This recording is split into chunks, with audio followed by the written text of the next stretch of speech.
Hey everybody, welcome to Geekoholics Anonymous episode 148. I'm your host Rico, here with my co-host. That would be me, Mr. Dane Cody. Mr. Dane Cody and I get together once a week, talk about video games, TV, movies, and whatever the hell we like. Yeah, we do. Quite predominantly video game centric. You know, sometimes we talk about movies. We got a little bit of that today. Yes, we do. Man, we got a bunch of video games. Yeah, man, you've been playing like lots of stuff. I've been playing random stuff. Yeah, I see that. Some of the stuff I was kind of surprised to see on this list. I'm like, what the fuck? I'm like all over the map. But I mean, I guess you got to get those chicken dinners against bots somehow. Yeah. No, there were pro MLG players that I was taking down. Lies. We'll get into Lies. that. If you've never been here before, welcome. If you have, welcome back, listeners. You guys know what's up. Start the show with some what you've been playing, getting some news and stuff, our public service announcements, and of course our free for all section. And before all of that, we have a little BS, but I don't really have anything because I was busy all weekend and I played. What are you talking about? What? Don't even get me started. You went to a fucking show. Tell me about the toy show. That wasn't on the weekend. Tell me about the Comic-Con. That was on Friday. Right. You had the day off. It is considered a weekend. If you have the day off, I didn't have the day off. It started late. If you had the day off adjacent to a weekend, it's a day off. Okay. Then it's part of the weekend. So if you have a Monday off or a Friday off, that is then considered part of the weekend. So seeing that I forgot about that might say a little bit. Ooh, that's not good. Wow, it's tough. So we had Capital City Comic-Con here in Victoria last weekend, which right. It was the inaugural one, right? Inaugural, like this was the first one. So it's the first one. I've never actually been to a Comic-Con before. Okay. Probably a lot of people get together and try to take your money. Yeah, pretty much. That's generally what it is. My expectations are probably a little high because of stuff like PAX and E3. Yeah. So it's a very different beast. It is a very different beast. It was pretty well set up. I don't know. I heard it got a lot busier on the weekend. Like I said, I went on Friday after work. And I guess people were still working and or were just like saving it for the weekend. So it didn't seem that busy. I don't know what the final attendance numbers were, but they had like 2 halls, convention halls, not the biggest in the world, but you know, your typical booths, toy sellers, artists, comic book stores, Funko stores, right? Tattoo artists. It was quite the motley collection of motley crew of stuff because it was a little all over the place.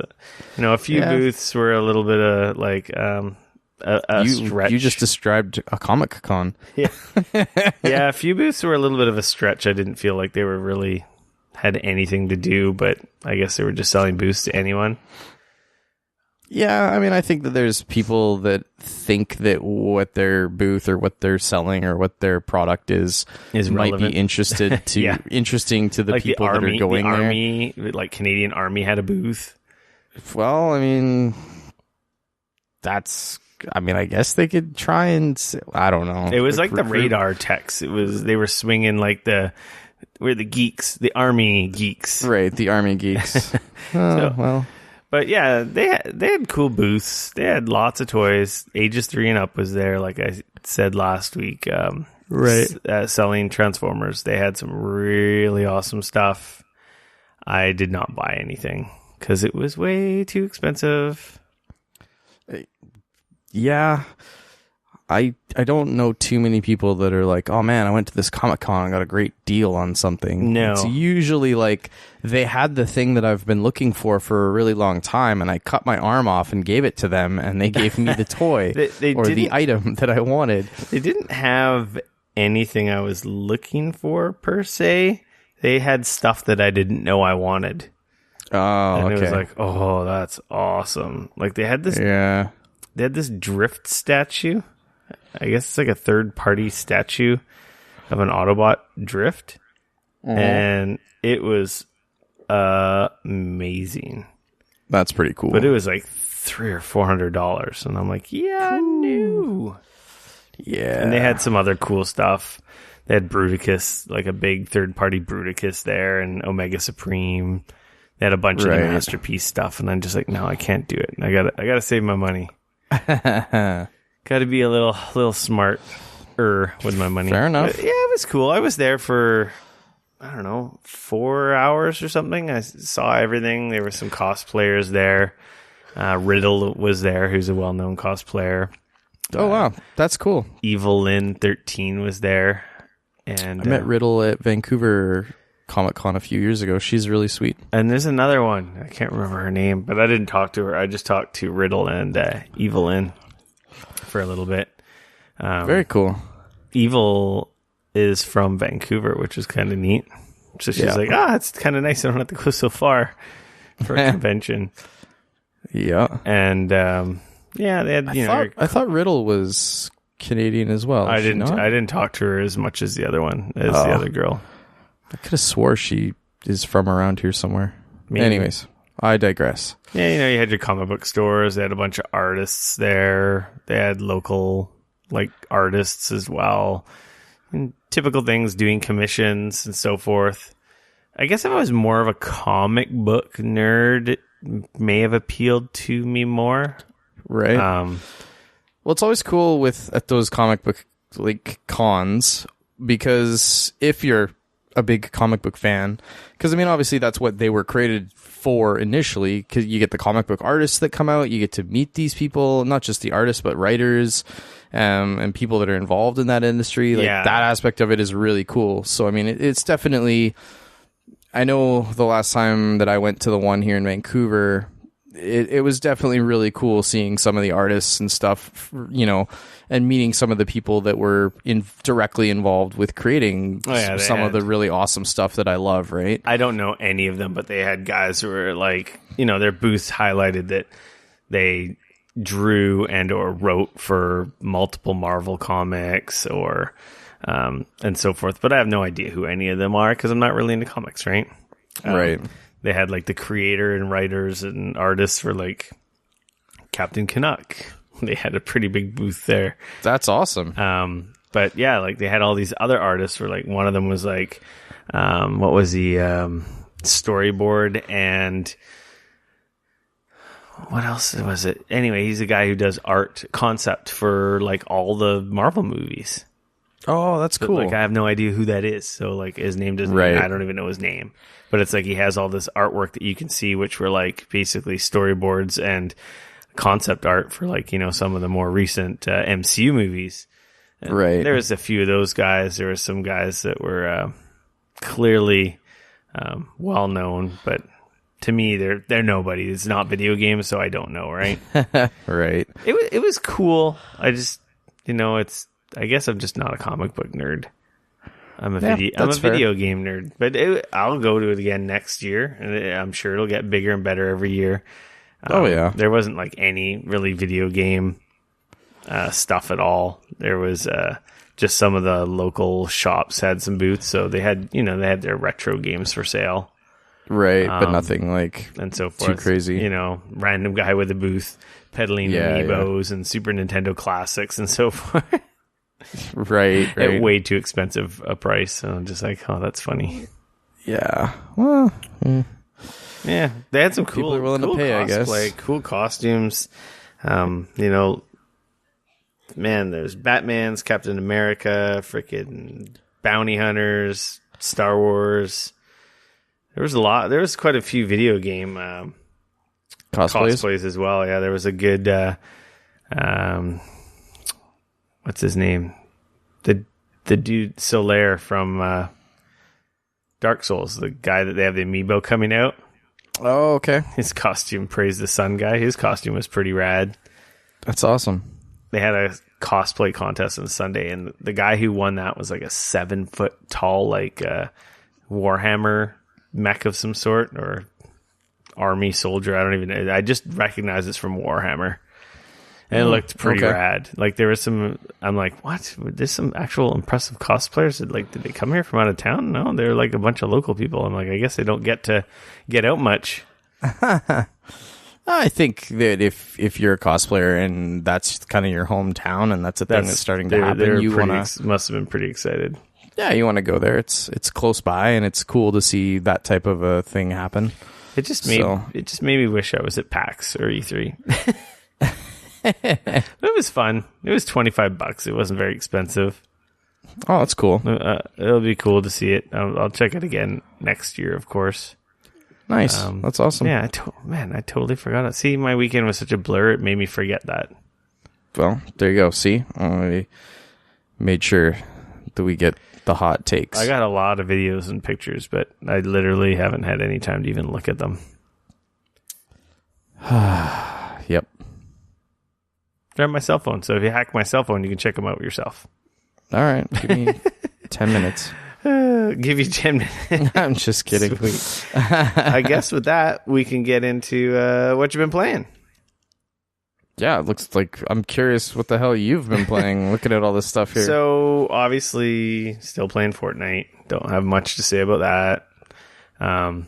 Except for I could just quickly say I had my highest killing game ever. I had like 5 kills, which made me pretty excited. And I'm like, I'm really good at this game. And then I went and played with my brother-in-law and promptly sucked big fat.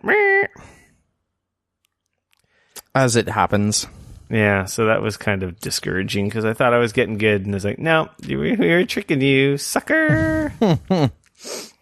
But hot on the heels of playing that, or after we recorded last week, PUBG Mobile came out in Canada. Wow. It is now out in the US as well, but it was on Android specifically, like a soft launch in Canada for like, I guess a week or something, just to maybe like get things sorted. Maybe just shy of a week because it just came out in the US maybe yesterday or the day before, maybe 4 or 5 days, and now it's like on iOS and in the US as well. It's pretty cool. So you're playing this with a Bluetooth controller, right? No, touch screen on my Android. I tried using a controller. I have a Bluetooth controller and I have a PS4 controller and an Xbox controller. I tried all the different controllers with the OTG cable. And I have my 8-bit controller, which syncs wirelessly over Bluetooth. Mm-hmm. The analog sticks work, but none of the buttons do anything. What? Yeah, which is weird. So I could get like dual stick controls with the controller, which I'm like, oh man, I'm going to destroy. But none of the buttons would do anything. And there was no way to map buttons or like, because the game, I guess, technically doesn't have controller support built in the game. Oh. So, yeah, I tried to... I feel like that's a pretty huge like oversight. Well, not I guess to put it would controller support. I guess it would make it pretty unfair for everyone else who doesn't have a controller, right? I don't know. But you can get it on servers where people are playing with a keyboard and mouse. So how is that not unfair? Yeah, that's true. I tried. I did a search trying to look up how to use a controller, and they were all just like related to the Chinese version of the game. And they were just like, oh, your phone needs to be rooted, and then you can play with a PS4 controller. But it's like, okay, well, how's that help me? Like, why doesn't the controllers I have that clearly the input's being taken in by the game, like, none of the buttons work. And I have no idea how to map anything to the buttons or change it so the buttons do something. But anyway. Right. That's too bad. Yeah, it is too bad because then I'd be like slaying. But it don't matter. My interest in this game just like went from mildly interested to not interested at all. It don't matter. I'm so good at this game, man. Me and Teacup got a chicken dinner on our second duos game. I've come in third. I've only played 2 solo games, and I came in third. I got disconnected the first game and came in third the second game. But, yeah, we'll talk about that in our news section. But, yeah, it controls pretty good. It surprisingly controls quite well, and it looks pretty damn good. Like, it's the experience of PUBG on mobile. Like, I'm actually pretty blown away. Like, even if you have no interest in playing it long term, like, it's free. You like may worth as well checking out. Yeah, you may as well download it and try it out because it's freaking damn impressive. It's got the vehicles, it's got the iron sight aiming, it's got all the guns, pretty much the same mechanics. They did some neat things where it has, like, to simplify things, there's an auto pickup, because obviously you're playing with a touch screen simulating a dual I was going to ask about that, like, yeah, like, how does that really map over? Yeah, so how you control the game is basically your two thumbs on the screen kind of work like dual analogs, and then you've got, like, above your right stick, you've got a shoot button, you've got a run button, so you can toggle your run, so you don't have to hold down, too many things. You can just, like, strafe and go back and forth, or control your run with the left stick quite easily, so you can move 360 degrees quite easily while you run. Okay. Picking stuff up, there's just a little icon with a little hand when your inventory is, like, full, or, like, if it isn't ammo you need, it doesn't pick it up. You have to manually pick it up. So it's got some neat little things it does to, like, simplify the flow. It automatically puts sights on the guns that they could go on. Okay. So if you pick up an AR and you get an AR compatible sight and you don't have any other sights, it just automatically puts it on. Automatically puts it on. Like I said, it automatically picks up ammo types for the weapons you are carrying. It automatically grabs bigger helmets or bulletproof vests, and so essentially better gear. Yeah. So, like, if you come across anything better, sets up. Yeah, if you get a better backpack, helmet, or vest, it'll automatically pick it up and replace what you have on. It controls surprisingly well for touchscreen, and the experience is, it's all there. It's PUBG, so if you've never played PUBG and you should probably play it on a PC. Want to skip out on all the cheaters and the $30, $40 price tag on PC, you can definitely check it out on mobile. Yeah. So wait, it's free on mobile. Yeah. But you got to buy the cosmetics, but you got to pay for it on PC, and you still have to pay for the cosmetics. Yeah. Huh. Yeah. Well, you can, I don't know. I guess you buy the currency, and then you can buy loot crates on the mobile version. So I guess it's the way it gets paid, but you don't have to spend any money. There's no time limits. There's no restrictions on playing. You can just play. You don't have to spend any money. But it is a cool primer if you enjoy the cell phone game. Mm-hmm. Just know that the console version and or PC version are even better. Though the PC version is apparently really bad with cheaters right now. I haven't played it in a while, so okay. I don't know if that's gotten better or worse. I think it's pretty bad still. I saw, what was his name? Mike Ibarra? He's like a head of Xbox development, I think it is. Posted a video on his Twitter of him basically getting sniped, like, off screen, like, by an enemy who never saw him. Wow. Yeah, like, because the kill cam, you can totally tell when someone's cheating, and it was just this guy, like, spinning around 360 degrees. Just like basically just taking random shots at trees, like, through foliage, and there's no enemies. People. Yeah, no enemies ever on a screen. Blatantly using an aimbot, and I'm like, ugh, that's frustrating in a game you paid money for. That really sucks. So, but yeah, you should check it out, man. Download it. It's fun. We had a lot of fun. Me and Trevor played duos at his mom's house, and we won. Man, I'll tell you, I get a lot of kills in PUBG Mobile. Yeah, there might be a reason for that. Yeah, we'll talk about that in our news section. But yeah, it's cool. Check it out. It's free. Like, why not, right? And then you can see if you can understand this nonsense we have talked about. Well, we were more hot on it last year before summer. Right now, Fortnite's the new hotness. But now I'm like, I want Fortnite on mobile, which is only on iOS right now. I was just going to say it is on mobile, but only iOS. And it's invite only right now.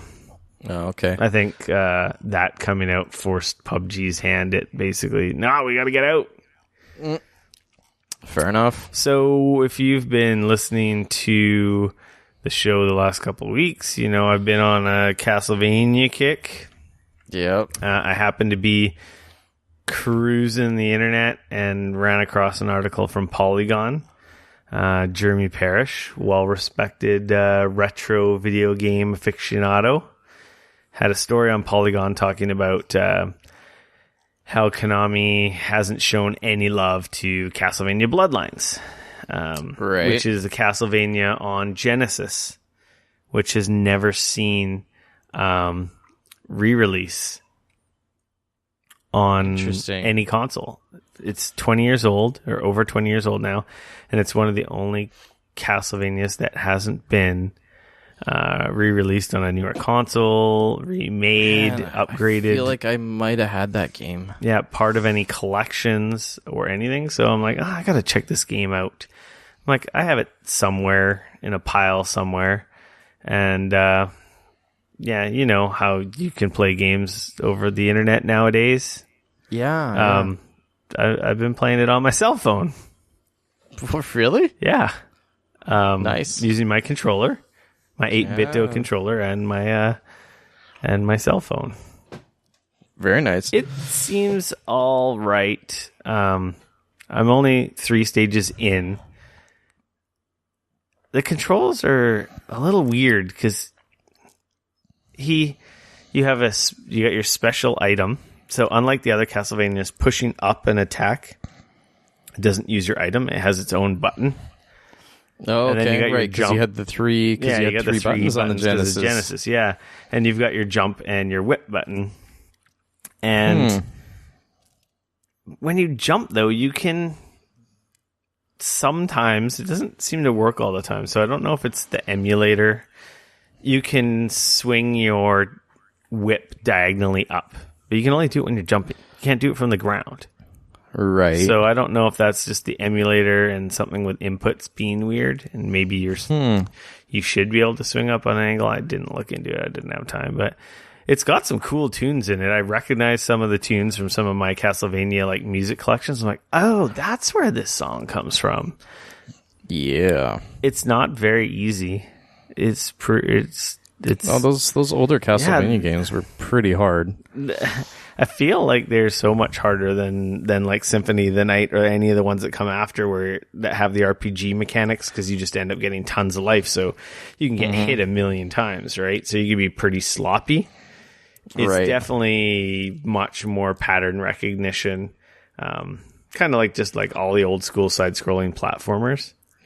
Yeah. And it does it really well, and it's kind of fair. Like the enemies, first time you meet like a new big enemy, it's like, I don't know what to do. Oh, I'm getting my ass kicked. I'm not doing the right thing. And it's like, oh, this is easy. I just got to do this. You know? Right. Jump / go back. Jump / go back. Jump / go back. Okay, now he's gonna dive at me. Avoid. Okay, attack. Okay, take a step back. Will I finish it? I don't know. We'll see. Okay, but this has been a little distraction that I've been playing on like my breaks and stuff, because I am playing it on my cell phone. I'm like, man, this is actually a pretty cool way to play some classic games like Genesis and Super Nintendo or whatever. Who knows what kind of crazy rabbit hole I might go on. I really feel like I want to play the DS ones again, which I do own them all, so I could actually just play them on my DS. All right, now you can play Lords of Shadow, one of the awesome ones you haven't. I'm on a platformer 2D kick, and I was just thinking today. I'm like, man, I've been playing a lot of old games, and I think there's no best meta, there's no best item, there's no grinding, there's no loot drops, there's no doing the best, most effective thing for the time that I have to play. It's just A to B. These are all your moves. These are all your abilities, and that's it. And it's all skill. Okay, I could see. Whereas like see that. I've been kind of like handcuffed lately with, not handcuffed, but like feeling a little overwhelmed with my choice of games. Like, well, do I want to play Monster Hunter? Well, I got to do all this shit. Like, there's a laundry list of stuff you got to do. You got to do the bounties, and then I got to get mats, and I got to do this, and I got to do that, and this, and all. You got to do like this whole laundry list of stuff Just sometimes you need a palate cleanser, man, just to kind of. That's exactly it. It's relax. It's like I've just been playing those crazy games. I've been playing these 2D classic games, just like a total palate cleanser, because I think I'm just kind of overwhelmed lately of just all the giant open worlds, all the laundry list of tasks to do in these worlds, and it's like, you know what? I just need a break. I just need a game that's just a game, and all there is going from A to B, beating up some bosses, and that's about that's it, right? Yeah.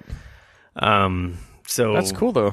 So yeah, I also started playing Shantae and the Pirate Curse on Xbox. Okay, is that the? I'm trying to remember. Is that the 2D pixely one? It's the one. I think it's the one before the one you have on Switch. Okay, because it's all pixel. Because I mean, even the one on Switch is like it's still a 2D platformer. Yeah. It just happens to be it's all like higher resolution. Yeah, that one's all hand drawn art. It's not pixely, right? Mm-hmm. I don't know gorgeous. Which one that one is. Is that one the Pirate Curse, or is that one something? No, that one's Shantae. That is Shantae and the half genie hero, I want to say. Yeah, something. I don't know if that is. I'm pretty sure that one comes after this one.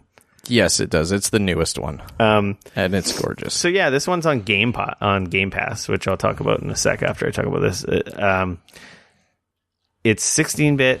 Looks like 16-bit, probably more advanced than 16-bit, because clearly this came out on. I want to say it came out on PC first, but maybe it was 3DS.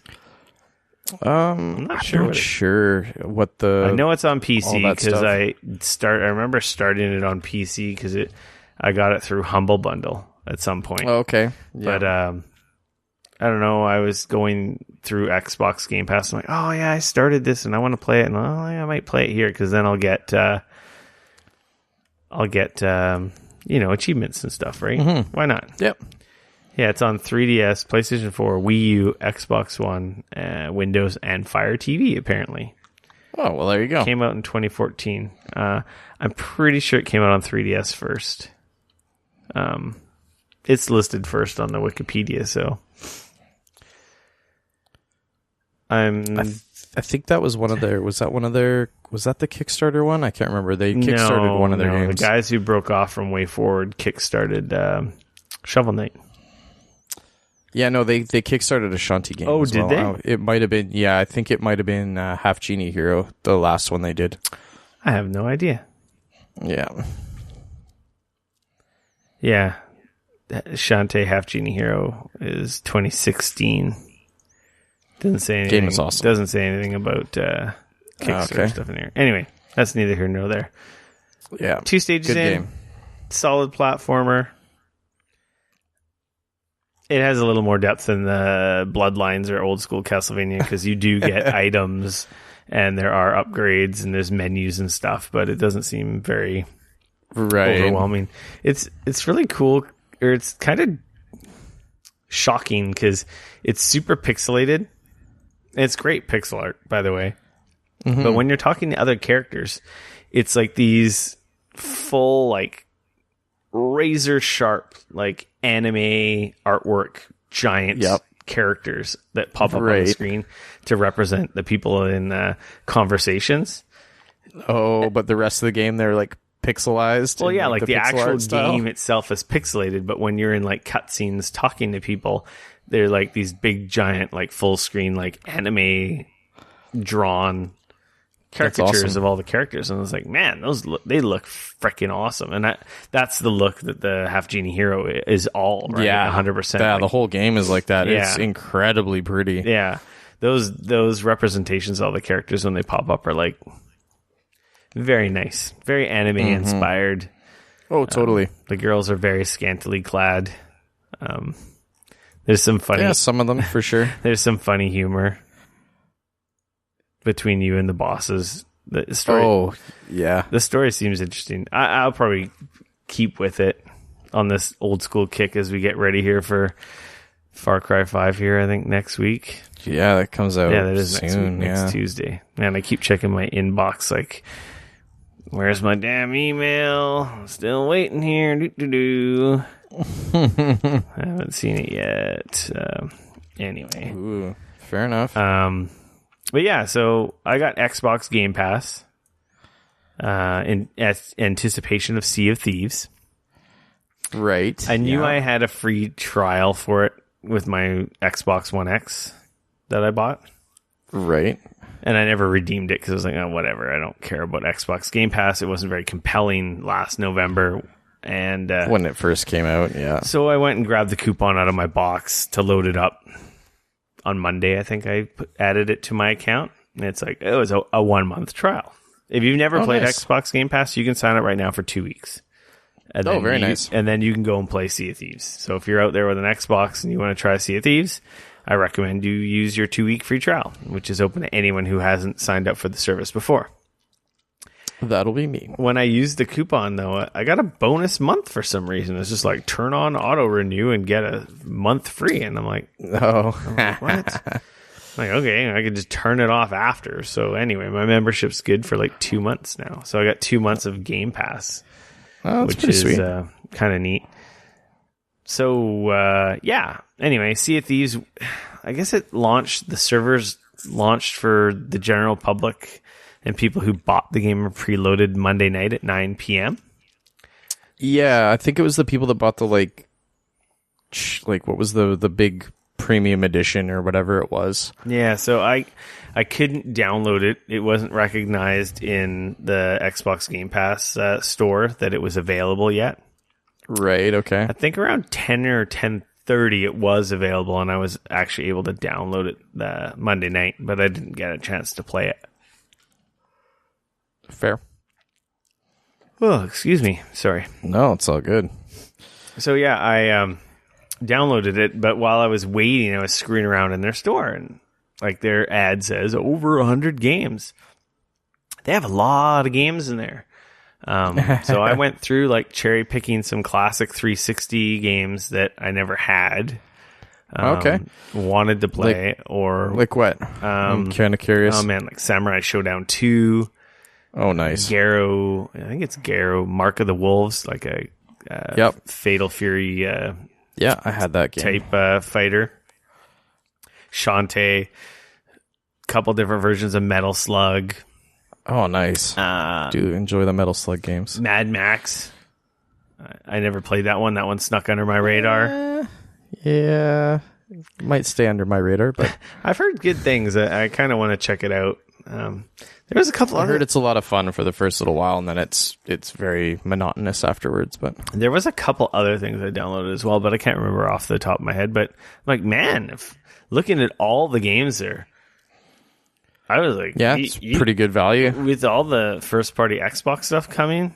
You know, Sea of Thieves value up in the air right now, but you know, you got State of Decay coming, Crackdown 3, and then I'm assuming all the other Xbox stuff.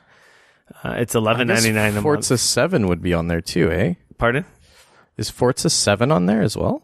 No. Not really? Not yet, at least. Oh, that actually surprises me. Some of the older Forzas were there. I thought they said it was coming, right?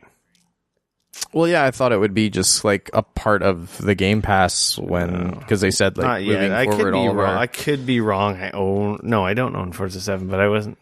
It might very well be there, and I just missed it. But I don't think it is. Okay. I was just looking at like $11.99 a month Canadian. I think it's $9.99 American. Right. There's enough quality there that if you're one of these people who only buy 1 or 2 games a year and this, you're probably set. There was a good swath of or breadth of quality and type of games on there that it's like, man, there's a little bit of everything. It's something for everyone. Right. It seems like a pretty decent value to me so far. Yeah, I mean that plus Xbox Live, you're suddenly paying $20 a month to Microsoft. So I mean, Xbox Live Gold is not $10 a month. No, sorry, I guess it's like $5 a month. 50, yeah. I guess if 5, 6 plus tax. Yeah, I guess in Canada it could be $20 for both. I don't know. It seems like a pretty freaking good deal, and it's not streaming, so you're installing the stuff locally, right? Which is kind of cool. So there's no latency. I do like that. Except that both my PS4 and my Xbox One are always full. Yeah, that's the only thing is now it's like you got all these games taking up extra space, but Yeah, I think it's pretty cool. So I primarily got it for Sea of Thieves. So last night I was playing Sea of Thieves. Nice. I don't know if I really like Sea of Thieves. This has been a very that is very similar to what I've been hearing from a lot of people. It is a multiplayer game. Mm-hmm. You can play solo, which I did. I hear that's kind of where the game actually kind of sucks. Yeah, like I played solo. Like a lot of things that I was reading about, people were saying like this is not a game to play solo. Like, yes, you can do it, but you can do it, but it's extremely not hard. The way to play that game. So I was playing with some randos, and nobody was communicating. Like there was I guess no one was wearing headsets, and I was just trying to get my bearings because I there's really no tutorial. Like it doesn't really tell you what to do. Right. So, or at least I don't know if there's something wrong with the servers, and maybe there is. No, from what I understand, they pretty much just throw you in and say, yeah, you just sink or swim. You started an outpost. I assume because I was screwing around with controls and menus that the 3 other people in my group just got in the ship and left. Because I left the outpost and there was no ship anywhere. There was no indication as to where my teammates were. And I was like, okay, this is freaking rad. Right. So yeah, I quit. And then I started up a game solo. Okay. And, had all the time in the world to get my bearings around the outpost, meet the different people that give you different quests, which are all pretty much glorified fetch quests. Right. Figure out where you need to go there, kill the thing, find the treasure. Put the treasure back on the boat, take it back to somebody else. Take it back to your outpost. Right. Just like 3 different variations of that basic gameplay loop. Right. So as a single player, you got a ship that you can pretty much manage yourself. It's not super easy, but you can control it. You can adjust the sails. You can go in the crow's nest and use your telescope, and you can go down to the captain's quarter and look at the map, plot your course to an island. Yeah. I was trying to kill some named skeleton and get his skull and take it back to the outpost. Right. So, like, okay, I'm like, I don't know where I'm going. I look at the quest, and then it kind of says is known last seen at this island. I'm like, okay, well, I go to the map room, and I look at the map, and I'm scanning around for this island. Oh, I'm like, the island's like right there. I'm like, oh, I guess because these are easier quests, they basically populate the islands closest to the outpost where you start, I assume. Oh, okay, yeah. So you don't have to go too far. So I'm like, okay, cool. We go over there, start fighting some skeletons. I don't really know what I'm doing. You've got a cutlass. You've got your pistol, which only has 5 shots, maybe 6 shots. I can't remember. Oh, wow. And, that's it? Yeah. And then you can't reload it unless you go back to your ship or find a crate of ammo on the island. Of course, there's no crate of ammo on this island. Right. And it's basically just me button mashing, killing these stupid skeletons that all just basically charge right at you. And finally, when you kill enough, the named skeleton who actually has like a costume pops up, and their name's like on the screen, and they're a little tougher. They're like beating up 5 or 6 regular dumb skeletons.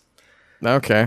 Not very difficult. So then you got his skill. Yeah, so I killed him, and I'm like, sweet. Okay, I'm going to go back to the outpost. I go back to my ship, and there's a guy on my ship, and he shotgun, 1 shot, kills me. Right. I'm like, rad. Sweet. And then you respawn on your ship, and then he shot and killed you. And no, I respawn. Oh.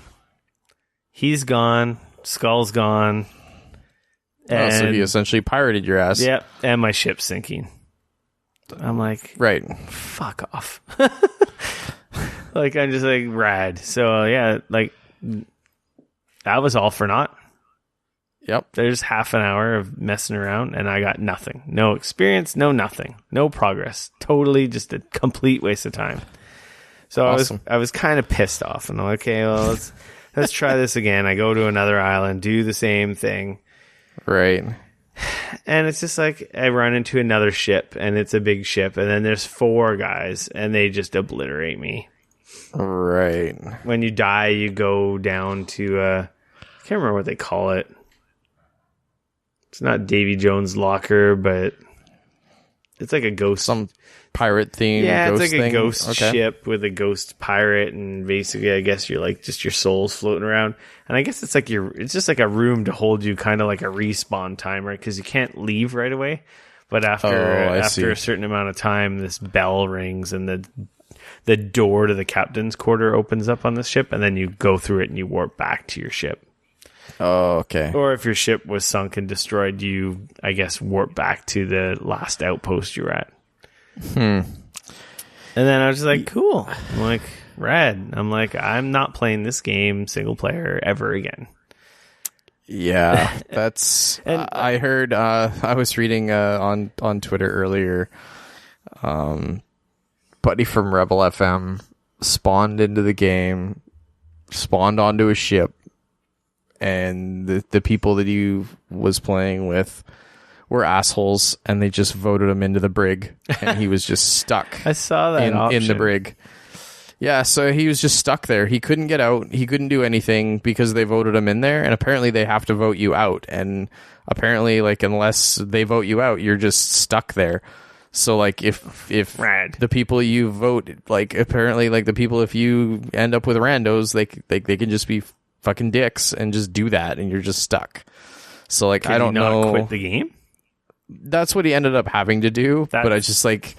it's a shitty thing to do. I guess if you're buddies, it's kind of funny because you're having a conversation, but it's just some randos lock you in the jail. Yeah, and you're just like stuck there. It's just like, well, shit. Now I have to essentially leave because these guys are assholes. Yeah, like I don't know. That's pretty shitty. I had a lot of fun when we played this at E3.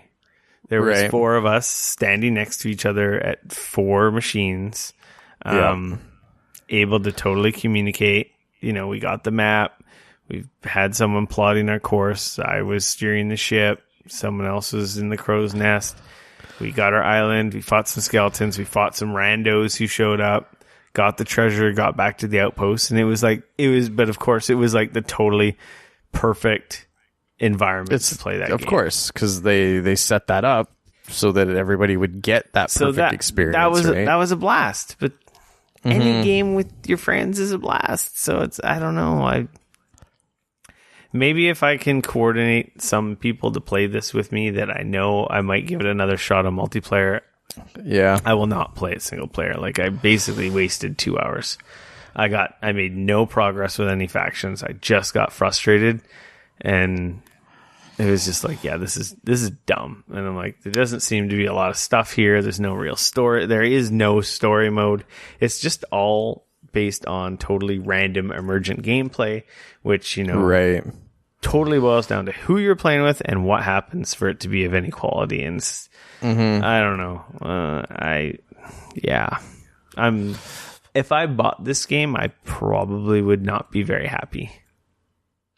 Yeah, I feel like if you played the beta and you knew what you were getting into and you had a crew and you were all planning on getting it and playing it together and you all played the beta together, so you kind of knew what you were getting yourself into, I think that obviously that would be one thing. Yeah.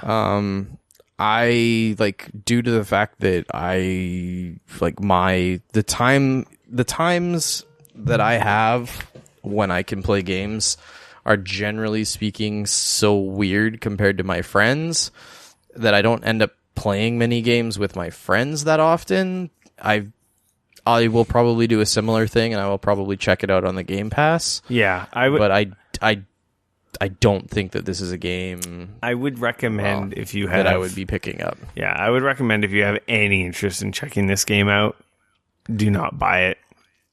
Use your Game Pass free trial and see for yourself. I'm sure if you have buddies on... That's the thing is, I had one buddy that was on Xbox Live, and I kept trying to join him, but he was in game, so it's like... Oh, I see. I couldn't just join him because he was in a full game. And then I didn't have enough other people to reliably reach out to my friends list. I had 10 or 15 people, and only two of them were playing Sea of Thieves. So, right. Anyway, at least you can take it for a test drive. Exactly. It might be for you. That's cool. I don't think it's for me though. Yeah. Yeah, I don't know. Like I said, I will probably check it out on Game Pass, but I was a bit skeptical of it going in, just because, like, I still, what the hell is it? Yeah, like, and that's why I didn't play any of the beta stuff, because I was like, there's got to be more to this game than what I tried at E3. Right, and that's kind of what I was hoping. And I'm too. I was hoping that game was going to come out and people were going to be like, "Holy shit, this is so much bigger and different." There's and tons look of at all stuff this other stuff. Yeah, but I'm kind of not like hearing that from people that are playing it. Though, so like, I don't know. I really didn't play the beta because, like, with the Destiny beta or some of the other betas that we've had lately, it's like, okay, well, I've played like an hour or two of what's part of the actual game, and when we buy the game, I end up having to play that section again, and it spoiled me on some of that stuff. And I kind of like, you know what? I don't want to play any of the beta because I think there's a lot more to this game, and it's going to be pretty cool. And it's like, no, there really was nothing more. There's like the different guns and cosmetic items and cosmetic upgrades for your ship. I'm wondering if this is one of those situations where in a year from now, once they've had a bunch more time to release content and figure shit out and stuff like that, I'm wondering if it's going to be worth like looking at again. Yeah, I'm pretty sure probably they will have more types of quest types, probably more, I don't know, valuable items or loot to grind out for, but right now it's the rewards just didn't really seem very interesting to me. Like, who cares what you look like? It's a first person shooter. You're right. always in first person, so it's not like you can really see yourself besides in loading screens. Right. And the ships, like, who even really notices all that stuff? Like, anyway, moving along. You're still playing Nioh? You're on the fifth boss now? Hey, whoa. What? Let's not get crazy here. I finished the third level, okay? Oh, okay. Yeah, I managed to do that. You beat the third boss. So I finished, last I was explaining in my Nioh career. Yeah, my controller went crazy. Yeah, you went off the cliff. My controller went crazy and I took a bail off a cliff, which was super frustrating. And of course, in the type of game that this is, after I went back to it, I found out that, of course, probably an hour later of doing a bunch of dumb shit, I found out that where I needed to go wasn't that far from where I had died there, but I needed to go a different route, which then unlocked another essentially respawn point, which then allowed me to sort of make my way towards the boss.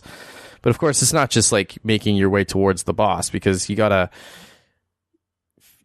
that last respawn point, you save your game, you refill all your stuff, you get ready to do this, and then of course you still have to explore all the way to the boss. So, there goes another 10 deaths.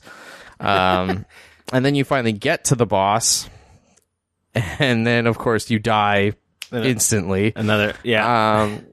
So then you have to go back, reload again, fight your way back to the boss, and do it all over again. But I finally did manage to kill the boss.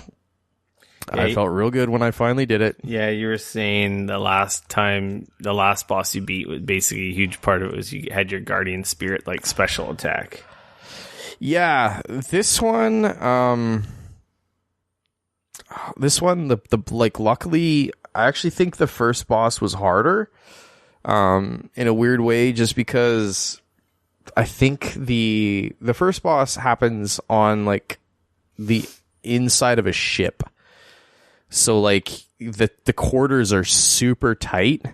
Like it's really tight quarters. And the way the boss moves and the like abilities that he has and stuff make that tight quarters really awkward. Like he could very easily practically one hit you with his attacks if you're not careful in that small space. Whereas this boss, it was a much larger area. She's much faster than that other boss was. Technically the second boss, not including the prequel boss. Or the prelude boss, I should say. So she was a lot faster, but because you have much more like space to kind of work with, it didn't feel as claustrophobic and as stressful. A little more manageable. You had more. Yeah, you can kind of like kind of slow it down, kind of get a feel for her rhythm before you kind of like start attacking. So while the first boss, I probably fought him literally, I kid you not, for an hour straight. I would like die, respawn, make my way back to the boss, fight the boss, die, respawn, fight my way. Like I did that for easily a solid hour. This one probably was half that time. Like I probably had to try her 5 or 6 times before I kind of like knew exactly what I had a good feel for it. And then like a couple times after that is when I like the one time I got her almost all the way down, and then I did like one real dumb misstep and she friggin' annihilated me. She made you pay. Well, that's always the thing with the Dark Souls or Souls type games is you get to the boss, like you said, they fucking smash your face in usually the first time you fight them. Totally. You figure out their little rotation. They usually have like, 2 or 3 attacks. And then they usually have like maybe some crazy super attack that you may or may not see. So that's where that's where you get really far, like 4, 5, 6 times, and you almost kill them. And then it's like they do some crazy whacked out attack that one shots you, and you're like, ah, shit. Yeah. I was like, oh, okay. I got everything up to this point. Now I got to keep my eyes out for that big fucking attack. Avoid that. Then I win. Yeah. Yeah. So in this case, it was lucky because the time after that, when I finally, after the time when I almost won, the next one I kind of was obviously ready for it. And it's like every time you do it, you're learning stuff about it. You're getting better at it and knowing what to do and when to sidestep, and you're not making as many shitty mistakes. Yeah. It's all that. It's that total, taking it really slow and like just slowly working your way through it. And it's really funny when you play a game like this. Like if you beat it and you go back and fight that first boss again, that boss will be a cakewalk. Totally. And or if you like play, like say after you play Nioh, just say you go play one of the Souls games, you will probably not have a hard time with the first few bosses because you're like, oh, I've just been playing a game like this already. Yeah. You're in the full. Yeah, at no, the end totally when you get to the end of those games, you're so much better than you first started that game. Like it's crazy. Well, and a large part of it too is just the fact that you play those areas over and over. You're like, okay, I know where this guy is. Okay, I'm going to kill him, and then I'm going to go here, and then I got to kill that guy, and then this guy's going to pop out of here. Okay, there he goes. Like, and I'm going to kill him, and the first time you come across some of these other enemies, you're like, holy shit, and they like just destroy you. But then, like, you play them several times more, and then the next thing you know, like, those guys aren't even, like, like, they can still mess you up, and you got to be careful, because, there's even every once in a while, you'll, like, get a little bit sloppy on your run, just, like, trying to get back to where you were, and, like, just, crap, I find when I play these types of games, there's this tipping point. It's not necessarily halfway through, where all the systems click. I know my limits of approach. I know my range really well. I know what I'm capable of dodging. Totally. And then it's just like that first, up until that point, any enemy was a threat and I was scared. And then after you're a little stressed out. Yeah. And then after that tipping point, it's like, I'm not scared of anyone. I'll take on 2 or 3 guys now. I know what I'm capable of. I know how to dodge really well. I know my combos really well. And then you start beating enemies that, in the first half of the game, you usually lost to a new enemy. Or you'd run away from. And especially if there was more than one. The later half, after this tipping point, you're taking on new enemies. And it's like, oh, this is a breeze. It's not that it's a breeze. You just are so competent at the gameplay loop. Yeah. And it feels rad when you get to that point, like in any Souls game and Bloodborne. It's like at the first half of the game, I feel super powerless. I'm like, anyone can kill me. I'm a fucking noob. I suck. And then when I get to the later half of those games, it's like, no, I'm a freaking god. I'm wrecking people. And they should be scared of me because I'm a badass now. Yeah, no, that is definitely happening. Like I can see it happening slowly with this. It feels and, like, so good when you get to that point, when you're so confident in the system, the gameplay system. And you're not fighting the controls. You know the controls. Like, that is one thing I gotta say about this game is it controls really well. I was so close to playing this game, but I'm like, no, I gotta play Sea of Thieves. So I played Sea of Thieves. I was gonna play Nioh because I want to play Nioh. The next time we sit down and talk, I'm pretty sure I will have started Nioh because you've been talking about it so much. But it's good, like, man. Last night, it's really good. When I sat, I know it's good. I've heard Seeing as like you've played these types of games before, no sense that I haven't played. You're probably gonna do what I've done up to this point, and it's taken me, I think I'm at 14 hours played. You're probably gonna do what I've done in like a few hours, just because know so much more about these types of games. I hear people have said it's tougher. It's because it's so complex. Like it's so many, like the way the systems all work and the way that like it's so many like areas of, you know, like I'm beginning to learn now that certain enemies are much easier defeated when I use a different stance, and some of them are you know, like it's like those types of things, those stances make a huge difference. That's like a whole other layer. Like well, I guess it kind of is. There's different. I think there's different stances with some of the weapons in Souls. Yeah, but I can't remember now. So there's that aspect, and then of course there's all the items, and there's the magic, and there's the ninjutsu stuff, and like, yeah, it's a lot to. It's the depth that's there is kind of crazy that I'm realizing. It seems like there's also there's a thing where. So when you fight the yokai, which are essentially like the demons, what they do is they leave these things on the ground, and you end up in an area that has been corrupted. And when you're fighting them, if you don't center your chi, there's actually like what is it called? You gotta like, at the end of a move, you have to trigger your kai. And if you do it right, you'll actually purify the area. And if you don't purify the area, you do not regain stamina. So like you can be fighting these big bosses, and if they've put a whole bunch of corruption down on the ground, you'll find out very quickly that you are suddenly out of, like, you're out, you've got no stamina, you're exhausted. So you can't attack, and you can't run, you can't dodge. So you have to try and like purify the area. So that whole other thing right there adds a whole nother level. And if you purify at the right time and discharge, like release your chi or whatever, that will also drain, like the bosses and yokai have 3 bars instead of just 2. They have their health bar, they have their stamina bar, but then they also have like it's like a purple bar. And when it drains, they go into almost like a stunned state. It's kind of like a down state, and you can attack them and do like a ton of damage.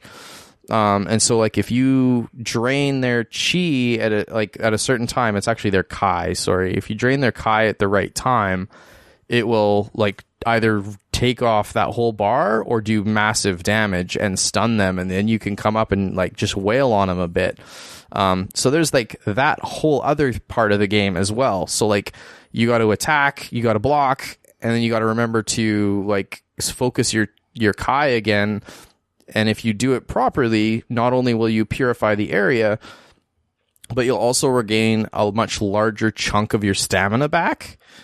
So in like, obviously when you're blocking, your stamina doesn't recharge, and when you're not blocking, it recharges. So if you center your Kai properly during a fight, you will get back a huge chunk of your stamina like right away. So it's like there's that whole other aspect of the fight as well. So not only are you worrying about which stance you're using, you also have to be remembering to center your Kai and purifying the area if you're fighting a yokai, because that can really mess you up bad. Yeah. So one of the things that I've been learning is that some of these boss battles and some of these fights with some of these enemies, they'll put you in these close quarters areas and you will have no choice but to, like, it's almost like they're forcing you to learn how to center your Kai properly, because otherwise you just get wrecked, because they're like, these enemies corrupt this whole area and you have to purify, otherwise you're not going to be able to attack them or even dodge or do anything, right? So it's almost like they're trying to teach those lessons on you as well. So that's the other thing I'm noticing about this, is like there is definitely lessons that they're trying to like just drill into you, like just time after time after time through gameplay. And when you're totally through gameplay, and it's like you die and then you're like, well, why didn't I, like, you know, and it's like, this is what I was supposed to do, and it's like, boom, totally easy. Yeah, and once you get it, hugely helpful. So yeah, so that's a whole nother aspect of the gameplay that I don't even think I touched on like last week when we were talking about it. I gotta play it so we could talk about it more. I'm going to play it. So I'm hoping to, you know, last weekend I didn't get a ton of time to play. I only got a bit of time on Sunday morning to play. So that was when I was able to finish the 3rd level. So I'm going to move into the 4th level now. Because of the way that I played that 3rd boss, I was able to rack up a huge amount of essentially souls. I can't remember, Akira or Amrita. Yeah, Amrita. They, I managed to accumulate a huge amount of that, so that helped me level up several more. Each one of the main story missions kind of has a recommended, like, sort of like level that they would sort of recommend you to be playing it at. Also, when you beat a level, you can go back and there's like side missions at those previously beaten levels. At obviously higher level than when you beat that level. So like when I finished, I almost went back to the 2nd level, because there's a mission there I can do now. So I'm like level 26 now, or 27, I think. And there's like, I think it's like level 12 or 15 now as like a side mission that I could go do. Which, of course, I would get a whole bunch of Amaretta. I would maybe get some, like, weapons and gear and stuff. But then I wouldn't really be, like, pushing the story forward. So it's kind of one of those... It depends on how much you want to play and what you want to do. So yeah. But it's a way that if you're not feeling like you're kind of leveled high enough, it's a way that you can kind of go back if you want and kind of buff yourself up a bit. Out some levels. Yeah. Nice. With that, I guess we can move on to our news. Yeah, that's all we've been playing. Yeah, that's all we've been playing. So, news and stuff. Cross-platform, PC. Woo! Star Wars Battlefront 2 progression overall finally revealed. They're putting loot boxes back in the game. Yeah, apparently they're rolling out. By the time you hear this podcast, they will have rolled out. I haven't had a chance to play it. Star cards have been removed from crates. I guess apparently crates are nothing but cosmetic stuff. That's what it sounds like. Emotes and victory poses, nothing that affects gameplay. And so apparently you will unlock and upgrade star cards using skill points earned by leveling up classes, heroes, or ships. And I thought before we sat down here, I think this update basically unlocks all the heroes. Really? Is what I think I heard or saw on a tweet as well. But the time this story was written, this hadn't rolled out yet. I wonder if at this point the damage has been done with this game. Yeah, I'm pretty sure it is. I mean, who knows? Like the way that games these days, you know, if somebody would have told me that Rainbow Six Siege would be one of the biggest games going 2 years after release, especially after like the shaky launch that it had, I would have told you that you're crazy. And yet, here we are, and it's massive, and everybody's playing it and saying how good it is, and so I mean, who knows? Yeah. If they keep working on it and actually making it better, like I could definitely see pulling some people back in. But I don't know. It's just I should go back and check it out. It was a disaster when I played it before and was like, yep, nope. Yeah. So it'd be interesting to check it out. Yeah, apparently, you will be able to spend money in Battlefront 2 directly on appearances, which are coming in April. And I guess these are different characters or full costumes. They haven't revealed any yet, but they're coming in April. And you can use currency or earned crystals, store-bought crystals, or credit currency earned through gameplay to unlock those. Yeah, so I don't know. Like you said, I think the damage is done. Yeah, I like the galactic confrontation or galactic battle mode, the flying modes, because that reminded me of Rogue Squadron, except for with like amazing graphics. I'm still kind of disappointed they didn't release like a VR aspect of it. I don't know what's going on with that. I don't know. That to me is just like, hey guys, you want to print some money? Let's make a Rogue Squadron in VR. I could have a shitload of tweets of, I should call them, want to learn how to print money, and like I got a whole bunch for Capcom, for Konami, for Nintendo, for Microsoft.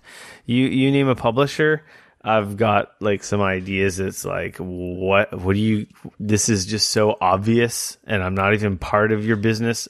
I don't have any business training, but I know if I had these licenses, properties, and characters, like these are just licenses to print money. I could go on a full rant. Maybe I should we could make a section, and every week I'm like, here's license to print money. This week printing money. This story, we basically already let the cat out of the bag on this one. PlayerUnknown Battlegrounds is on mobile. That it is, and you are playing it. Yep, and we talked about it. But in relation to this, you're not actually good at PUBG Mobile. It's just that it's full of bots. God damn it. I thought I was good at this game. Wonderful. As we were alluding to, I've gotten chicken dinner second game. I think Trevor's gotten like 2 chicken dinners. Damn. Apparently, a lot of the games are filled with bots. There's no bots on any other version. There's some, not suspicion. There's some chatter as to why this is the way it is, and that they don't want people to have a super negative experience. They want you to feel like you're actually doing good, and then you might actually spend more money than as if it was like, here, you're thrown in a game with PC players and you die instantly, which is kind of like the experience on PC, which is frustrating. Right. But if you jump on a mobile, people have never played this type of game or this type of game are posting on Twitter, I got a chicken dinner. That's crazy. And it makes me question how bad some of the, it makes sense because when I'm playing solo or when me and Teacup were playing, literally there would be guys who would just be standing there. And I'm like, well, maybe it's just because they just suck with touch screen controls. Right. I mean, that's fair because it's not easy to, I don't know. At least I don't find it easy to use. No, it's not easy, but my screen. It's a little janky, but once you get used to it, I could do all right. And I'm like, okay, these guys just suck because they're just not very good with the touchscreen controls. But it's like, some guys are really bad. Like, I ran over 5 people. Mm-hmm. They're just sitting there well, I'm just going to run this guy over. Yeah, there's another kill. Oh, there's another guy. Oh, I just ran him over too. I think I've have the hardest time in the world on PC trying to kill someone with a car that's on foot. Right. So, yeah, it kind of makes sense. But hey, it still feels awesome. That chicken dinner is just as good as a hard-earned chicken dinner. Fair enough. So go play it and be a bot in my game so I can shoot you. Wait, there wouldn't be a bot then if they were playing it. Yeah, but you'd be so bad, you'd be like a bot. That's true. I would be that bad. Remember our friend Ninja we were talking about last week or maybe the week before? I mean, I don't know if I know him, so I don't know if I can call him my friend. Yeah, he's my homie. We're best friends. But he's incredibly popular on Twitch right now. Yeah. I was off a little bit. What did I say? I said he was making like 300,000, maybe 400,000. He's making like $500,000 a month right now. That's crazy. How long that will last remains to be seen. Of course, regardless, if you can manage to do that for 6 months, like you're laughing. Obviously, a big chunk all the way to the bank. A big chunk of that's going to be going to taxes, and he hopefully has some financial advisor or some help so he doesn't get in trouble. But man, that's more money than a lot of people make in 10 years. That dude's incredibly popular right now. Yeah, before this podcast, I was watching his stream on Twitch, and there was over 140,000 people watching. He's got more people watching him. It's just a Wednesday night. Yeah, him by himself has more people watching him tonight as we record than every other game and all their total streamers. Who knows how many thousands or hundreds of streamers for every other game out there. He has more people watching him. He by himself had over half of the Fortnite viewers. Yeah, like three-quarters on all of Twitch. Yeah, there's like over 200,000 people watching Fortnite, and he had well over half of them were only watching him. It was crazy. Yeah. Anyway, apparently he's a pretty cool dude. He seems pretty humble, so good on him. That's pretty awesome. He's a 26-year-old. I love little fairy tale stories like that.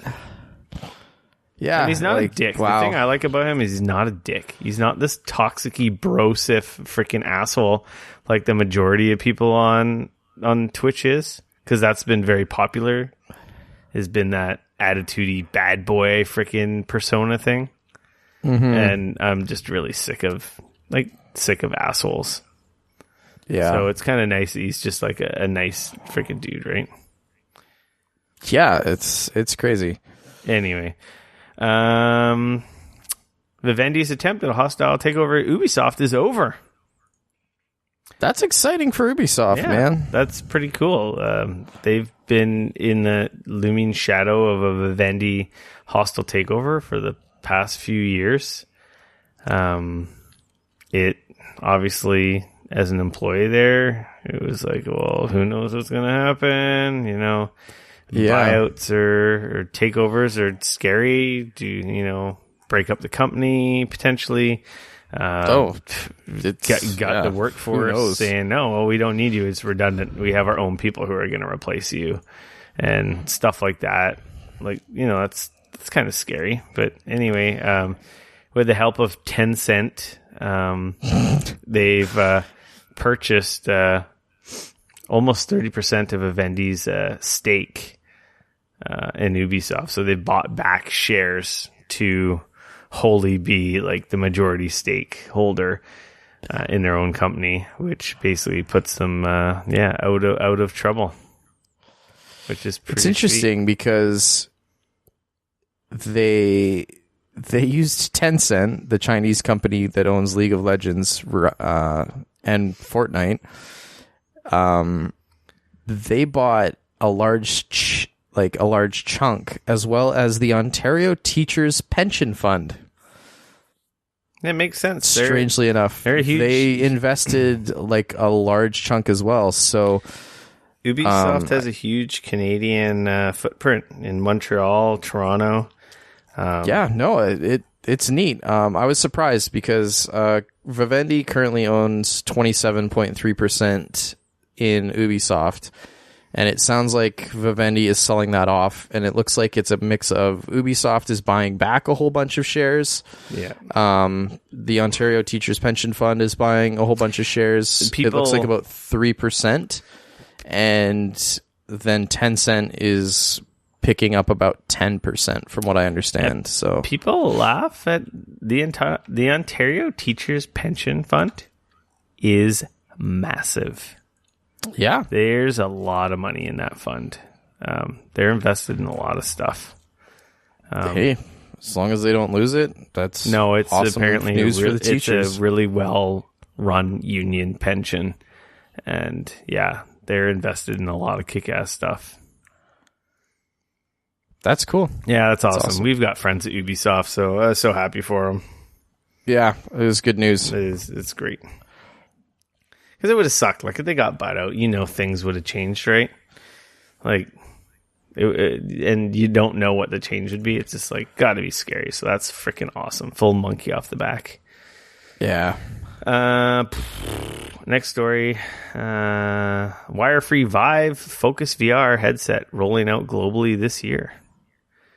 I didn't have a chance to really look at this too much. Is that the wire-free Vive Focus? Yeah, it's basically got like a built-in cell phone. Yeah, Qualcomm battery. Snapdragon 835 processor. Yeah, lasts for 3 hours. So it's not quite the whole big... Not as powerful as a VR headset powered by your PC, but it is a leap up from, like, say, your Samsung VR or your Daydream VR. And obviously the big plus being that, built-in headphones, no cords, fully wireless VR. Yeah. That's cool. I still think it's not not an alternative. I think it's still too much money. Yeah, it's not the same thing as the PC ones. The Vive. I mean, we're talking. It looks well. This isn't official prices, but apparently at current exchange rates, based on the Chinese cost of the Vive Focus, that translates to about 440 to 480 pounds. Ugh, that's like six. Which is what is that? Pretty expensive. That's like I don't know what the pound's at right now, but as a fairly safe rule, it's almost usually double. Here we go. In our dollars. So I've got it here. You said 440? Yeah. 440. Let's switch this over to... No, that's not pounds. That's euros. 622 American dollars. Yeah, Oof. American dollars. Woof. What's that in Canadian dollars? It's like 700 like $50,000. So yeah, so the Canadian dollar went up quite a bit. Yeah, we're still not great though. That is 853 Canadian dollars. So like I said, pretty much double it. And I think the Vive Pro actually pre-orders went live for that yesterday. Oh, did we get a price on that yet? Or it is... Because I know they announced it. It's got a price $799. Okay, so they're doing the straight across thing. So it looks like it's $800, 800 euros, or freaking hell, 800 pounds. Okay, I'm on Vive site and it says $999. So $1,000 for the head-mounted display only. Wow. Another link said $799. So where's that $799 come from? I don't know. Maybe the $799 was the Canadian or American price. So I think we talked about that a few months ago when it was announced. Higher resolution, different straps, noise canceling headphones, upgrades. Yeah, the new headphones, upgrades to all the sensors. Yep, the cameras. Yep, all that fun stuff. Still has a cord though. It does. For now, they're getting there though. Moving along.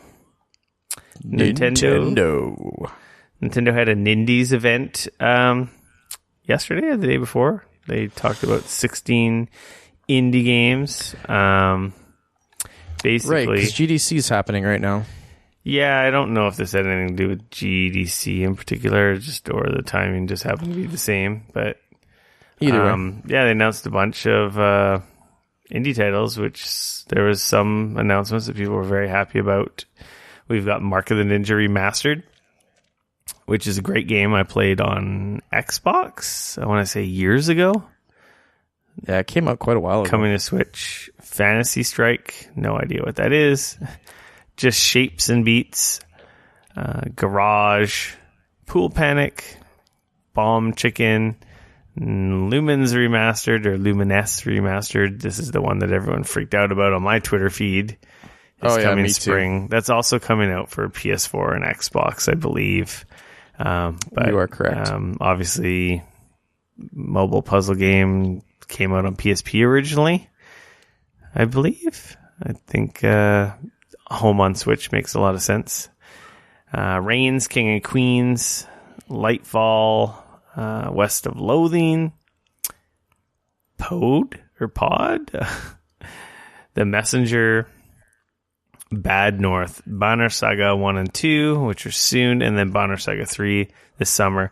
And another one that wasn't part of the Nindies that was announced right after was Hyperlight Drifter, which is actually one that I've avoided playing that I'm probably going to play on Switch. If you go in our show notes, there's a link to the broadcast, and you can check out all these games for yourself when you have a chance. So yeah, the Switch still killing it on the Indies front. And that's cool. Also coming to the Switch, Ark Survival Evolved. That was announced during GDC at Unreal during the Unreal conference at GDC. Switch will have the same functionality and content as the PS4 and Xbox One versions, including the same multiplayer experience. It'll be out sometime late in 2018. This is very exciting because that's an Unreal game. PUBG's an Unreal game. Fortnite's Unreal game. That's good, man. That shows that obviously Unreal Engine is showing up and going to be working on. Ark's a pretty freaking demanding game on PC, so yeah, obviously it's going to be not going to be identical to the PC version, but this means like there's a chance for Fortnite and PUBG coming to Switch, is what this tells me, if anything. And Ark's a pretty cool game, so if you've never played it, I was playing it for months, like a year or two ago. Yeah, you got into it hard with your buddies there. We were all playing it. I think it's neat because obviously it just shows that these things are starting to like show up on the Switch. Obviously, these engines were not easy to port over, but it just shows that these are happening now, and it kind of is exciting to see what kind of games come out on the Switch now that this is happening. So, and just how successful the Switch is, everyone's like, oh, we got to get in on that. Yeah, I'm starting to wonder if we're not going to hit sort of critical mass here with like just people putting so much crap on there. Like, is there that many people that, I don't know. I mean, I guess maybe like because the people buying Switches is such a different demographic than some of these other consoles, that a lot of people haven't played a lot of these other games, maybe. Like, I don't know. Like, to me, it's odd that I can definitely see some of these games being big on these platforms, but it's just like, I don't know. I feel like some of this, it's how long is this going to continue for before we run into a situation kind of like with the Wii, where yes, there's tons of Wiis out there, but people aren't necessarily buying a ton of software for them. Like, obviously right now, there's a bit of a people lull are buying where software for the Switch. Right. It's a huge difference. Right. I'm just wondering if, like, is this going to continue? Like, I'm pretty sure it is, because the people who own the Switch don't necessarily own a PC or some of the more powerful consoles. So it's got. Well, like I said, if the demographic is different and you don't own a PS4 or you don't own an Xbox One, I think there's some real like mainstream appeal going on with the Switch. It's selling like crazy. Yeah, and I think people are actually playing games, unlike the Wii, where everyone played Wii Sports and then put it away. Yeah, no, I know that. Like, that people are definitely buying games on it and stuff. But it's funny because, like, there's so many. I hear about so many people like, oh, we need to get our game out on the Switch. Yeah, the store. And I'm just wondering, like, is that how long is that going to last for before it just turns into Steam? And, like, sure, if you were one of the first people on there with your indie title or your smaller game that maybe didn't do great elsewhere, it's a great thing to put it on the Switch. But like as more and more people do that, and that store becomes, because like it's not greatly curated, like it's kind of a hot mess. When you go in there, it's just like there's stuff kind of everywhere.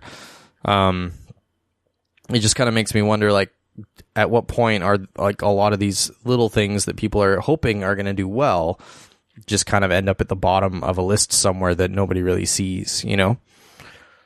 Yeah. That's all. Yeah. Because like obviously everything Nintendo does is going to be great, and they're going to sell 1 million of them anyways. Their store does have a potential right now with people like doing the gold rush. Like there's like they're dropping like 10, 12 games a week on that store. And a lot of them are not great games. Like I would say probably half of them are like mobile port hot garbage. Yeah, and the good stuff though is floating to the top as expected. Oh yeah, no, for sure, absolutely. Yeah, there's always a saturation point, and like, how do you find these titles, or stuff just gets buried, and then for sure. So it'll be. I'm very like curious to see sort of how it all goes, and then what Nintendo does moving forward and stuff to obviously help curate it properly and keep this type of thing from happening. But I don't know if we'll see that or not. Moving along to PlayStation news. Yeah, Yakuza Kiwami 2 is coming to the West in August. Very cool. I assume that's the remake of Yakuza 2. You are correct, sir. It's already out in Japan. It's coming to us August 28th. And Yakuza 6 comes out next month. Speaking of Yakuza 6, the demo, or the actual demo, not the full game, is back at the PlayStation Store. And I did see that, as suspected. And I think maybe we talked about it. I don't know if we talked about it. I know I talked about it with Teacup, aka Trevor, that they revoked people's licenses that downloaded that. So nobody got free copies of Yakuza 6. So unless you unplugged your console and plug it back in and just play it all the way through. You beat the freaking man there. That's true. Just gotta unplug. I guess technically you could have done that. That's kind of funny. Unplug, play all the way through, then plug it back in, be like, all right, cool, I'm done. I want to play that, but it's like, no, I don't have time to waste on a demo. I don't know. Trevor will buy it, and I'll borrow it off of him. I have his Kiwami, and I barely played it. Just like fair enough. I think I have to give it back to him. We got Far Cry next week. I got to start Nioh. Oh, jeez. I got Fortnite to play. I got to get Pro MLG so I could like quit my job and be like Ninja. I'll be Twinja, the Twitch Ninja. There you go. Except for like my skill would be that I'm an old man and I'm really bad, and it's me raging all the time. Wait, don't we already have a bunch of assholes like that? Shit. I need some other shtick. Yeah, exactly. I'll be a samurai. You really suck, but you're like a soft teddy bear, and you say nice things to people when you die. That's perfect. And I'll be a samurai instead of a ninja. Yeah. Moving along. You got to wear one of those funny looking hats, though. Those are awesome looking hats. Xbox news. Sea of Thieves hits 1 million players in 24 hours. Rare released a video talking about issues and maintenance and so forth. Yeah, I couldn't actually play the game for like a good hour when I was trying to play it last night. I was getting some weird errors. I can't remember what the name. It was a named error. Oh, okay. It kind of seemed like I couldn't get into solo games for a good hour, and then that's when I finally went to play with a crew, and then I got into a game right away. So I guess maybe they're prioritizing like party games as opposed probably less resources to group more. Yeah, that would be my guess. Less ships. You know, if you have a game of 16 players with each a ship compared to 4 crews with 4 ships, probably might have something to do with. Probably a lot easier. Might have something to do with the server load, but. So yeah, apparently we're going to go offline here. There's going to be some maintenance going on for pretty much the rest of on and off this week, and it looks like on Saturday. So it looks like we got Thursday, March 22nd, There's going to be a 3-hour maintenance window, and then on Saturday, the March 24th, there's going to be a maintenance window, and then next Tuesday on the 27th, there's going to be another 3-hour maintenance window. So yeah, a lot of people are playing Sea of Thieves, which is a good thing, regardless of what I have to say about the game. Like I said, I'm still super curious about it, but I'm not sure if it's going to end up being something for me. Public service announcements. PlayerUnknown himself is doing the keynote at PAX East. That's pretty cool. Not this. If you're going to PAX East, I am not. 3 weeks, 3 weekends from now. Not this weekend. Yeah, April 6th, 7th, 8th, 9th. I think it's 4 days now. I think they said they added a 4th day to PAX East. When did I go to PAX? I went to PAX East in 2013. And it was like minus 16 and like 4 feet of snow. It was crazy. That sounds awful. Yeah, I snuck a 2-day trip into Boston because we had a family trip planned to go to Florida. And I left a couple days early because, you know me, super selfish, want to have my cake and eat it too. I'm like, we're like already going there. I could change my flight for like $100 and stop in Boston for a couple days and get to go to PAX because I love PAX. So I did 2 days of PAX, stayed on a friend's floor in their hostel on an air mattress. It was great. Yeah. And got to go to PAX East. It was awesome. I had to pack winter clothes, even though I was going to Florida, where it was like super hot. Because you were in Boston first, where it was cold as balls. Yeah, so I had to necessarily pack a set of winter clothes for the 2 days I was spending there. I like that convention hall, man. They have a really sweet setup there, I will say. It's one giant convention hall, and everything's there. I would actually really like to go to PAX East one of these years. But I do like the PAX. PAX is kind of fun with its nooks and crannies because it's like, there's some secret stuff over here and over here. And then they have hotel stuff here and there. And really at PAX East, it's all in the convention center, which is adjacent to, I can't remember what hotel it is, but it's one of the fancy hotel franchises. Right. There was, of course, hotel demos too, but everyone was in the one hotel because the convention center is it's not right next to everything. That's the one thing I will say. Seattle PAX West is nicer because you can just go out on the street and you got malls and food and all kinds of stuff. Yeah, it's all right there. You don't have as much stuff immediately accessible to you at the convention center in Boston. But the convention center itself is awesome because it's just a ginormous rectangle. Right. And everything's there. You won't miss anything because nothing's hidden like at PAX West. Right. Anyway, that's in a few weeks here. Yeah. For the first time, it's not immediately smashed up to GDC. Probably better for them. I know people who travel a lot were complaining GDC during the week and then you go to PAX for the weekend and they're just done. Oh, that would be awful. That would be awful. Free for all section. Yeah, I got some stuff in there. Yeah, I watched a couple movies. I forgot to talk about one last week, Jumanji. That's the new one, obviously. I saw The Rock's Jumanji. I actually saw it a couple weeks ago. On demand. I heard good things about that. Yeah, it was fun. It was super... Yeah, that's what I've heard. It was super entertaining. There's a lot of laugh out loud moments. I didn't have very high expectations for it because the trailers make it look like trash. I think we even said that on this show. It's like, that looks rough. I have no desire to see that. But a lot of people on the internet, my Twitter feed were like, it's actually a decent movie. It's good. Yeah, that's what a lot of people were saying. Yeah, it was great. It was awesome. I thought it was freaking hilarious. It literally picks up right where Jumanji ends off. And it's a little bit of heart touching story going on in there. The Rock and them are pretty awesome. Jack Black is freaking great. Kevin Hart, they're all fantastic.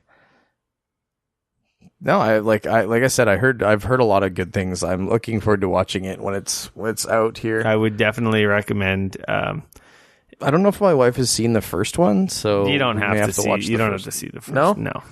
All right.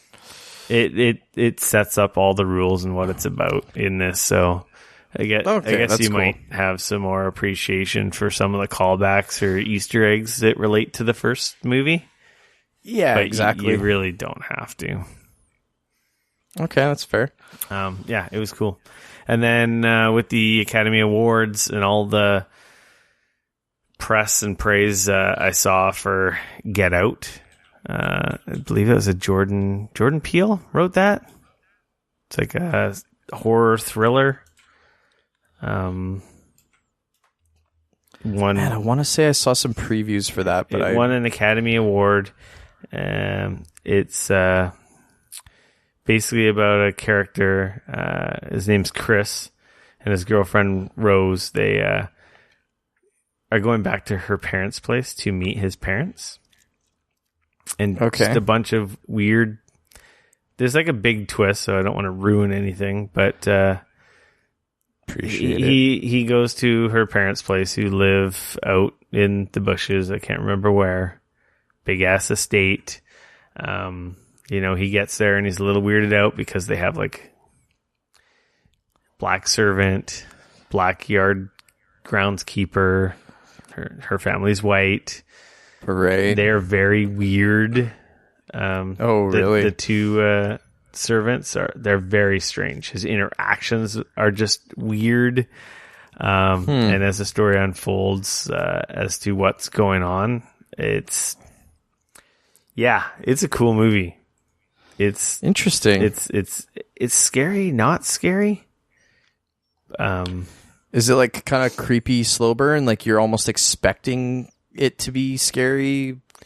It goes different ways that you think it will? It takes about halfway before it's weird shit and off-putting shit until about halfway.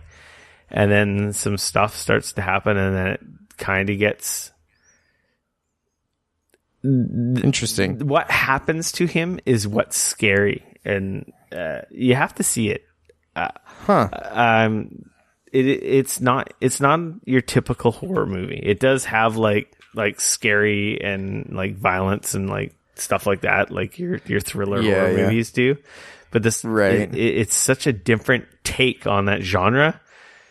It was cool. It was a cool flick. I would highly recommend anyone watch it. And it's probably got some interesting. There's some awesome shit that happens in it, and the stuff that he's put through and how it all wraps up. It's just like, it's pretty cool. I like that. I'll have to check that out. It makes sense as to why it had a lot of praise. At least my social media circles, people are like, this is the best thriller movie or horror movie I've ever seen. And I'm like, oh, wow. I'm like, man, really? Are they just saying that? Because, I don't know. But no, because the thing I hate about horror movies, like, I don't know, like The Ring or anything with ghosts and monsters is why? There's no why. There's no explanation. They're just violent and gory just because. That's the whole premise. Just because. People are getting brutalized and torture porned just because. That's why. And you're scared and it's gross. Yeah, so it can be. I don't like that. I like to know why this is happening. Have some resolution. Most of them always end with no resolution. The one person gets away, but it's like, dun, dun, dun, the monster or the bad thing is still alive, right? Right. This has resolution, explanation, everything made sense. And it wasn't just like, it was, there was some stuff was a little hard to believe, I guess, like, a little bit of a stretch, but movies can do that. But it was all grounded in reality, and it all tied together. And in the end, it all made sense. And it was like, whoa, You know, not just like, why the fuck? And, oh, cringe, disgusting, right. Weird monster thing for no goddamn reason. Where did it come from? Is it an alien who create? Like, that bugs me when, you know what I mean? It's just there. Yeah. Like, anyway. No, that's fair. That's cool, man. Yeah. That's really cool. You check it out. It might be one I have to watch on my... See, I stayed away from it because I thought it was just like your typical murder horror flick, and it's not. Interesting. People die, but not in the way or the reason you think so? You think they would? Yeah. That's fair. That's cool. So did you go... You have Tomb Raider on here. We went and saw it on Sunday. The new one. Yeah. Oh, okay. Yeah, the brand new one. Went and saw it in the theater. How was it? We enjoyed it. It was good. It's weird though, because like we both my wife and I, it was funny. The movie ended, and we were sitting there, and we always like to sit till the end of the credits, just because there's a lot of people that are involved in making movies, and we try to at least respect that. So we were sitting there, and she was kind of like, she like turns to me, and she's like, I don't know how to put my finger on it. She's like, it felt like it was missing something. And that kind of sums up my thoughts with it as well. Like, I really liked it as far as like it was an enjoyable film. I thought that the cast was really good. I thought that Alicia Vikander, or I don't know how to pronounce her last name. She was great. She was a really good Lara Croft. It's got Daniel Wu. He was awesome. He was actually might have kind of stole the show a little bit. He's the main character from Into the Badlands, if anybody's kind of curious.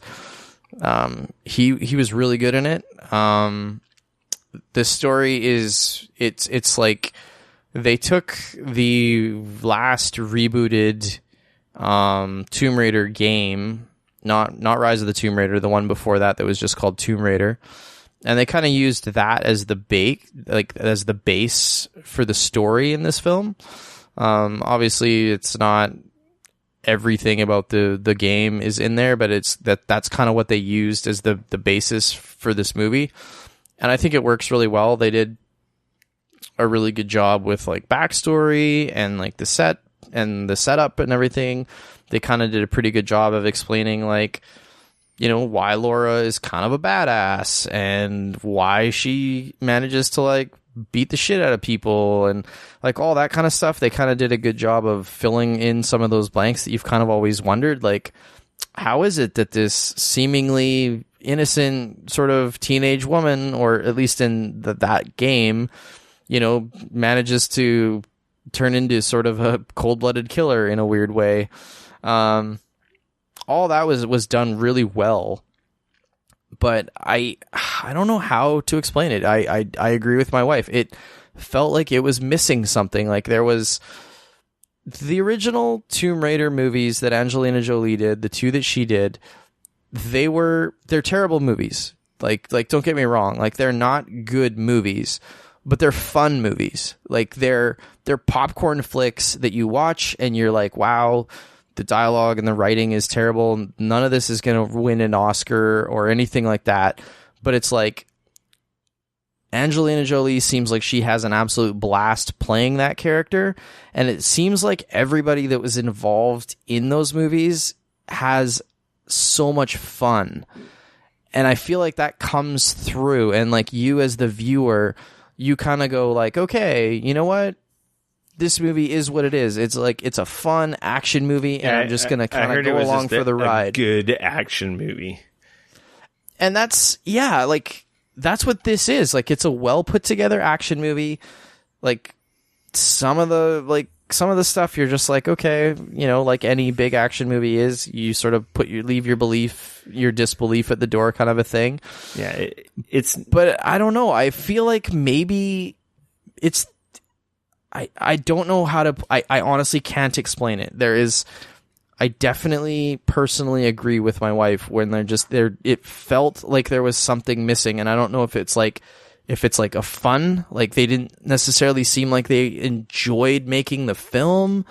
Like, I don't know, like the tone was just a little too stiff. Yeah, I don't know. Like, it was like, yeah, like, cause it's kind of brutal. Cause like, I honestly think like they did a pretty good job with the story. And like I said, the character like development was like quite a bit better. It looks visually like it was solid. It looks like the new Tomb Raider games. Yeah. Oh yeah, absolutely. And like I said, the story is pretty good. And like the acting is solid. Like it is definitely, like I said, is a better put together movie than those original ones, which just seem like, especially for the day, just somebody taking the Tomb Raider license and making a generic action movie based on them. This definitely felt more to the core of like Tomb Raider. But yeah, I don't know. It just, I cannot put my finger on it. I don't know what it is. It sounds like it's done fairly well at the global box office, so there's a good chance that it will get a sequel, which I'm actually really hoping it does, because I feel like they're so close to having something so good with it that if they get her to come back and do this again, I feel like if they had another shot at it, I feel like with just a few little tweaks, it could be there. You know, if they could figure out what it is that is missing, and I unfortunately can't seem to put my finger on what that thing is. If somebody can figure out what that thing is and inject it into the next film, I think it could easily be like a big breakout. Like, this is finally a video game movie that you're not afraid to say you're going to, because it's a video game movie and you know it's probably going to be hot garbage. And this one, like I said, this one is very close to being there. Like, it felt like it has a very kind of almost Indiana Jones feel to it, which is cool, but I think maybe that's part of it, is it's like there's a lightness that Indiana Jones has that this almost doesn't have, and I think those first two Tomb Raider movies had such a lightness where they took themselves not seriously whatsoever, that kind of almost made them go too far the other way. Yeah. Whereas I think maybe that's where this one, where they went too far the opposite direction and maybe made it a little too serious. And like, there's one thing I will say, like Angelina Jolie playing Tomb Raider, she had a real kind of a swagger to her. And like, she seemed like a badass, confident badass, for lack of a better term. And I mean, I get that this is supposed to be her becoming that, so there's a lot of learning and stuff like that. And like I said, I think that 2001, that's a while ago, eh? Yeah, it was a long time ago. 2001 and 2003. Yeah. I will say Angelina Jolie looks way more like the original Tomb Raider girl. She does, but Alicia Vikander looks lot like the new one. She does look like the reboot one. Totally. I barely. And like, she worked out hard. Yeah. Like, she worked out hard for that film. I barely. Like, she is crazy shape for that movie. Well, the original one has way worse score than the new one. Like I said, from a pure movie making perspective, this is a much better movie. But there is something that I feel like is missing from it, and I still can't put my finger on it. Yeah. I don't know what that thing is, at least for me. And like I said, my wife felt it as well. That being said, we both enjoyed it. It wasn't a film that we walked away from and went like, man, we want to buy that, or we want to see it again right away, or anything like that. It was just like, okay, well, that was a fine afternoon. Time to move on. Yeah, I've heard. Whereas like, she loved the last Tomb Raider movies. Mm-hmm. So I will catch it on demand. Yeah, I've heard that it's a good action movie, but it ain't no Batman or X-Men like those movies did for comics. It's not the video game movie that the video game fans are still waiting for. We're still waiting for that movie that figures out how to make a proper video game movie and to do that. So I will be. I feel like we're getting closer. Yeah, I'll be surprised if it ever happens, to say the truth. Hey, man, I felt that way about comic book movies. And then, it finally changed. Different medium. Yeah. I think we'll get there, but... So anyways, that was my sort of Tomb Raider spoiler-free thoughts. Cool. Yeah. Well, with that, my friend, I think we have a podcast. In the bits and the bytes. Episode 148. You can follow me on Twitter at RickF, RICF. You can always come get into all kinds of shenanigans with me on Twitter at Dane Cody, DAYNECODY. You can like us on Facebook.com/Geekoholics. Follow us on Twitter at Geekoholics. Subscribe to us on YouTube.com/Geekoholics. And of course, if you guys have iTunes or download Apple Podcasts, you can leave us a review on either of those platforms. I made it really easy. If you go to bit.ly/Geekoholics, so bit.ly/Geekoholics, that will take you to our iTunes page. And you can...